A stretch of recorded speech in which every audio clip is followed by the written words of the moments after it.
ನಾವು ನಾವು ಇವತ್ತು ಶ್ರೀರಾಮಚಂದ್ರನ ಮಂತ್ರಾಕ್ಷತೆಯನ್ನು ಇಲ್ಲಿ ಆಂಜನೇಯ ದೇವಸ್ಥಾನಕ್ಕೆ ತಂದಿದ್ದೇವೆ.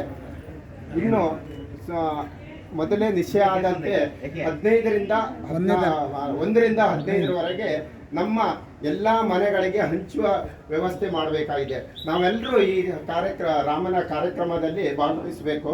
ಹಾಗೆ ಈ ವಿಶೇಷತೆಯನ್ನು ತಿಳಿಸ್ಕೊಡ್ಲಿಕ್ಕಿರುವವರು ನಮ್ಮ ಮಧ್ಯೆ ಇರುವ ಹಿರಿಯರ ಪರಿಚಯ ಮಾಡಿಕೊಡ್ತೇನೆ. ಶ್ರೀಯುತ ಡಾಕ್ಟರ್ ಮಹೇಶ್ ಅಂಬೇಡ್ಕರ್ ಕಾಲೇಜಲ್ಲಿ ಪ್ರೊಫೆಸರ್ ಆಗಿ ತಮ್ಮ ವೃತ್ತಿ ಜೀವನ ಮಾಡ್ತಾ ಇದ್ದಾರೆ.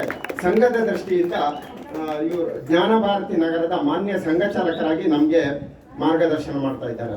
ಹಾಗೆ ಇವತ್ತಿನ ಈ ಶ್ರೀರಾಮಚಂದ್ರ ಮಂತ್ರಾಕ್ಷತೆಯ ವಿತರಣೆಯ ಬಗ್ಗೆ ಹಿನ್ನೆಲೆ ಸ್ವಲ್ಪ ತಿಳಿಸ್ಕೊಡ್ಲಿಕ್ಕೆ ಬಂದಿರುವವರು ಶ್ರೀಯುತ ಚಂದ್ರಶೇಖರ್.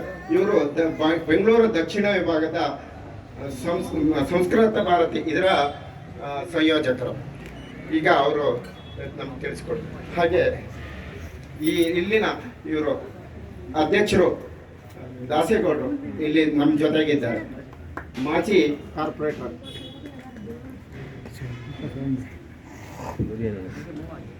बोलो प्रभु श्री रामचंद्र महाराज की ನನಗಿಂತ ಎಲ್ಲ ಧ್ವನಿ ಹೆಚ್ಚಿಗೆ ಬರಲಿ. बोलो श्री प्रभु श्री रामचंद्र महाराज की ಅಯೋಧ್ಯೆಯಲ್ಲಿ ಜನವರಿ 22ನೇ ತಾರೀಕು ಭವ್ಯ ರಾಮ ಮಂದಿರದ ಉದ್ಘಾಟನೆ ಆಗ್ತಾ ಇದೆ. ನಮ್ಮೆಲ್ಲರಿಗೂ ಹೆಮ್ಮೆಯ ವಿಚಾರ. ಇಷ್ಟು ದೊಡ್ಡ ರಾಮ ಮಂದಿರ ಉದ್ಘಾಟನೆ ಆಗ್ತಾ ಇದೆ.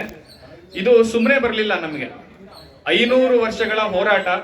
ರಾಮ ಮಂದಿರ ಹೇಗಾಯ್ತು, ಈ ಸ್ಥಿತಿಗೆ ನಾವು ಬರ್ಲಿಕ್ಕೆ ಏನ್ ಕಾರಣ ಆಯ್ತು, ಈಗ ಭವ್ಯ ರಾಮ ಮಂದಿರ ಬರ್ತಾ ಇದೆ, ಮೊದಲು ಹೇಗಿತ್ತು, 500 ವರ್ಷದ ಇತಿಹಾಸ, ಹೋರಾಟದ ಇತಿಹಾಸ ಹೇಗಿತ್ತು ಅಂತ ತಿಳಿಸ್ಕೊಡುವಂತ ಪ್ರಯತ್ನ ಮಾಡ್ತೀನಿ. ಯಾಕೆ ಅಂತ ಹೇಳಿದ್ರೆ, ಮಕ್ಕಳಿಗೆ ದುಡ್ಡನ್ನು ಕೊಟ್ರೆ, 500 ರೂಪಾಯಿ ನೋಟನ್ನು ಕೊಟ್ರೆ ಅವಕ್ಕೆ ಗೊತ್ತಾಗೋದಿಲ್ಲ. ಅದು ಏನೋ ಒಂದು ಖಾಲಿ ಕಾಗದ ಅಂತ ಅನ್ಕೊಳ್ಳುತ್ತೆ. ಆ ಕಾಗದದ ಬೆಲೆ ಗೊತ್ತಿದ್ದವ್ರು ಮಾತ್ರ ಅದಕ್ಕೆ ಏನು ಮರ್ಯಾದೆ ಕೊಡ್ಬೇಕು ಕೊಡ್ಲಿಕ್ಕೆ ಸಾಧ್ಯ. ಹಾಗೆ ರಾಮ ಮಂದಿರ ಉದ್ಘಾಟನೆ ಆಗ್ತಾ ಇದೆ. ಒಂದು ಭವ್ಯ ರಾಮ ಮಂದಿರ ಇದೆ. ಅದ್ರ ಮಹತ್ವ ಏನು ಅಂತ ಗೊತ್ತಾದ್ರೆ ನಮಗೆ ಅದ್ರ ಬೆಲೆ, ಅದಕ್ಕೆ ಎಷ್ಟು ಗೌರವ ಕೊಡ್ಬೇಕು, ಅಥವಾ ನಮ್ಮ ಐಡೆಂಟಿಟಿ ಏನು, ನಮ್ಮ ಭಾರತದ ಪುನರೋದಯ ಆಗ್ತಾ ಇದೆ ರಾಮ ಮಂದಿರ ನಿರ್ಮಾಣ ಆಗ್ತಾ ಇರೋದ್ರಿಂದ ಅಂತ ನಮ್ಗೆಲ್ಲರಿಗೂ ಅರಿವಾಗುತ್ತೆ. ರಾಮನ ಜನ್ಮಸ್ಥಾನ ಯಾವ್ದಪ್ಪ ಅಂತ ಹೇಳಿದ್ರೆ ಅಯೋಧ್ಯ. ನಮ್ಗೆಲ್ಲರಿಗೂ ಗೊತ್ತು, ನಾವೆಲ್ಲರೂ ರಾಮಾಯಣ ಓದಿದೀವಿ, ರಾಮಾಯಣದಲ್ಲಿ ಉಲ್ಲೇಖ ಆಗಿದೆ. ಅದು ಪ್ರಶ್ನಾತೀತ.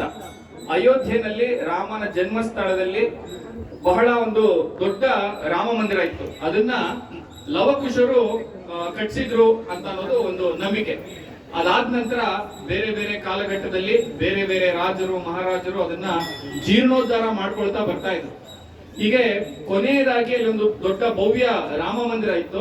ನಮ್ಗೆಲ್ಲರಿಗೂ ಗೊತ್ತಿದೆ, ರಾಜ ವಿಕ್ರಮಾದಿತ್ಯ ಅವನು ಒಂದು ಬೃಹತ್ತಾದ ಅಯೋಧ್ಯೆಯನ್ನ ಪುನರಭಿವೃದ್ಧಿ ಮಾಡಿ ಒಂದು ದೊಡ್ಡ ಮಂದಿರವನ್ನ ಅಲ್ಲಿ ಕಟ್ಟಿಸಿರ್ತಾನೆ.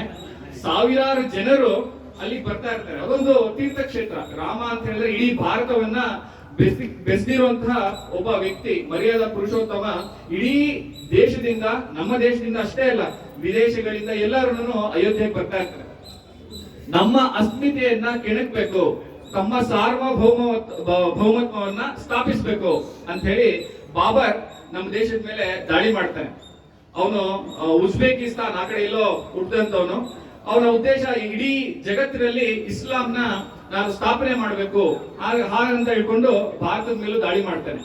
ಭಾರತದ ಶ್ರದ್ಧಾ ಕೇಂದ್ರಗಳು ಏನೇನಿರುತ್ತೆ ಅವನ್ನೆಲ್ಲ ನಾಶ ಮಾಡಬೇಕು ಅನ್ನೋದು ಅವನ ಗುರಿಯಾಗಿರುತ್ತೆ. ಅವನ ಸೇನಾಧಿಪತಿ ಮೀರ್ ಬಾಕಿ.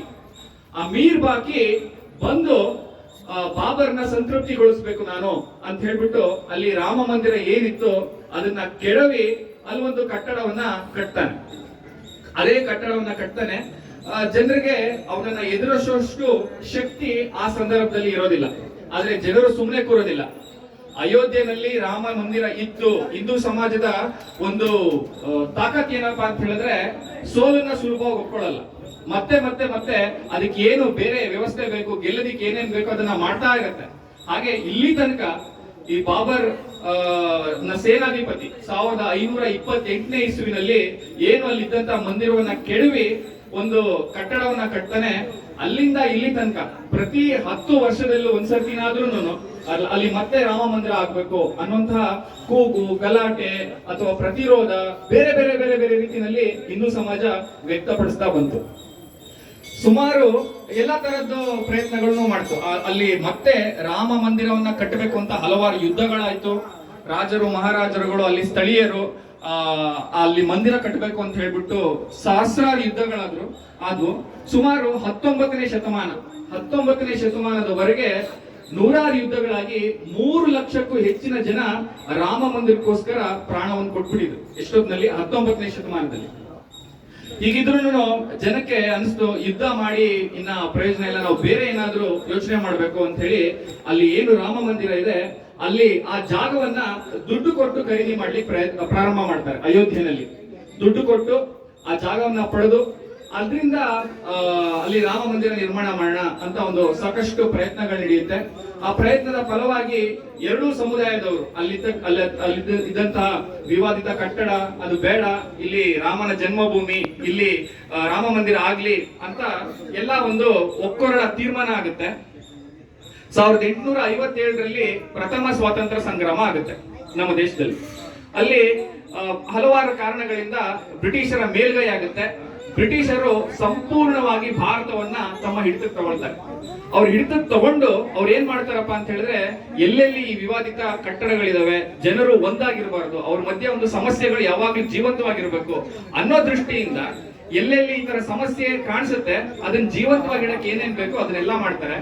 ಅದರ ಪ್ರತಿಫಲವಾಗಿ ಏನು ಈ ರಾಮ ಮಂದಿರ ಆಗ್ಬೇಕಿತ್ತು ಅದಕ್ಕೆ ಒಂದು ತಡೆಯನ್ನ ಬೀಳುತ್ತೆ. ಅಲ್ಲಿ ರಾಮ ಮಂದಿರ ಆಗೋದಿಲ್ಲ. ಸಾಕಷ್ಟು ಭೂಮಿನ ಖರೀದಿ ಮಾಡಿದ್ರು ಫಲ ಕೊಡೋದಿಲ್ಲ. ಹೀಗೆ ಮುಂದುವರೆದ